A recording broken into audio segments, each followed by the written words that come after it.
This is the gift with purchase that is going to come along with the $1,000 UCS Death Star. And the question we're going to attempt to answer in this video, does this gift with purchase make buying the Death Star on day one worth it? Starting with the box here, you can see we don't get the cheap yellow GWP box. We get this very nice premium box and art that we would expect from a high-end GWP. This is labeled 10 plus, which is kind of interesting since it contrasts with the Death Star at the obvious 18 plus range. And then this set includes 236 total pieces, one small manual, and no stickers, which is great to see. The first thing that stood out to me on the box is up here at the top right-hand corner, which says combine with 75419, which is obviously the new UCS Death Star. So not only is this a GWP that comes with the Death Star, but LEGO essentially here has made this set and build an expansion to the Death Star, which I think is huge and definitely adds to the value.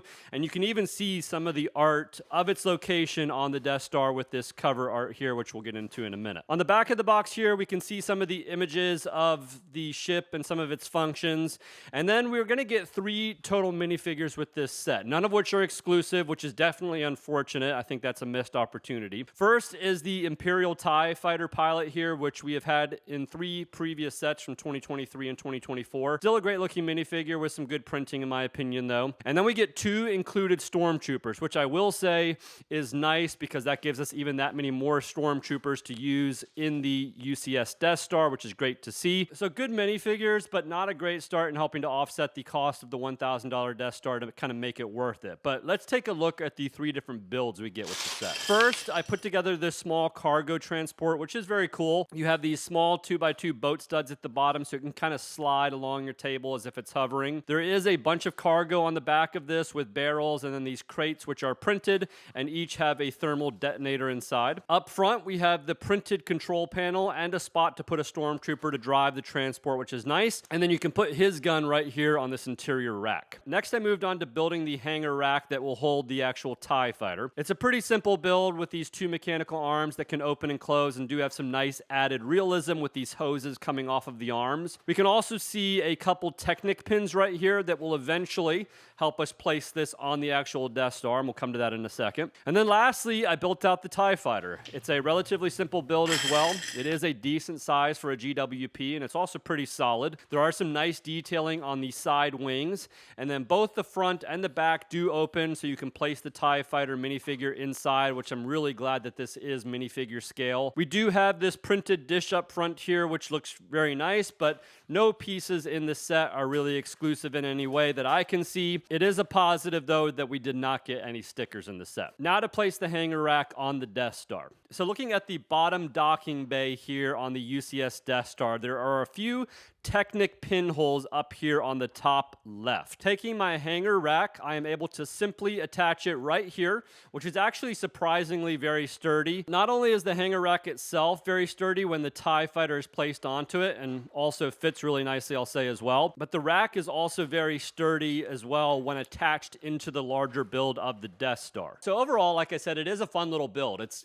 got some fun elements to it, but there's no exclusive parts in it, and there are also no exclusive minifigures in it. So this is probably just a $30 set all day long if it was on the shelves and it was for sale. But the question we're trying to answer here is, outside of what's inside the box, will the set, for what it is, this exclusive GWP, go up in value enough to kind of help offset that UCS Death Star if you were to buy it on day one? I think there are a couple drawbacks as well, some positives to look at here.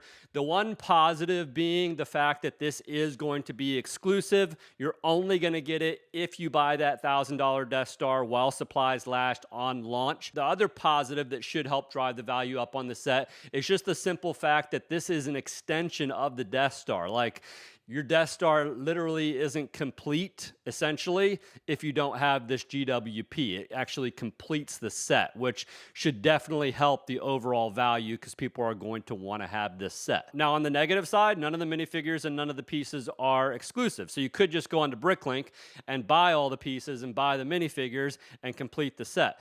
But if you're a collector, and most of the people that buy this $1,000 Death Star are going to be a collector, you're going to want the box and you're going to want the manual and you're going to want the whole experience to put your Death Star together. So I definitely think having a sealed copy of this set unopened to get the full experience of what it was to complete the Death Star with this GWP, I think is really going to be a big value proposition for this set. So in conclusion, it's a fun set.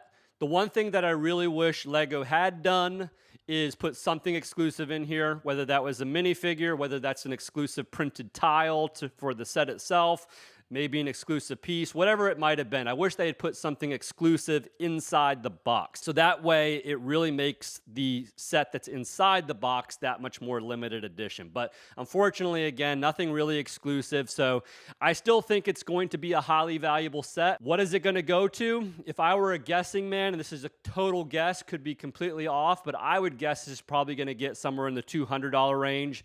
Maybe, and this is a big maybe, $300, but again, these are total guesses. Could be a lot less than 200, could be more than 200 for sure. So who knows what it'll actually be, but at the end of the day, it is your decision. If you feel like, you know, this set will go up to that $200 to $300 range and you feel like that's enough of an offset to make the set worth it, which I would say that is a decent price. Even at $1,000, if you watch my Death Star review, I think that's still a fair price, but it definitely helps offset the cost, and that way you can build it day one. So yeah, you know, for me personally, I would say it's not a bad reason to buy it, this GWP. I think they did it well enough and made it exclusive and an extension of the set, which is nice enough to build value for the actual set and to help offset the cost. So that's my opinion. Take it for what it is. Thanks for watching, and I'll catch you in the next one.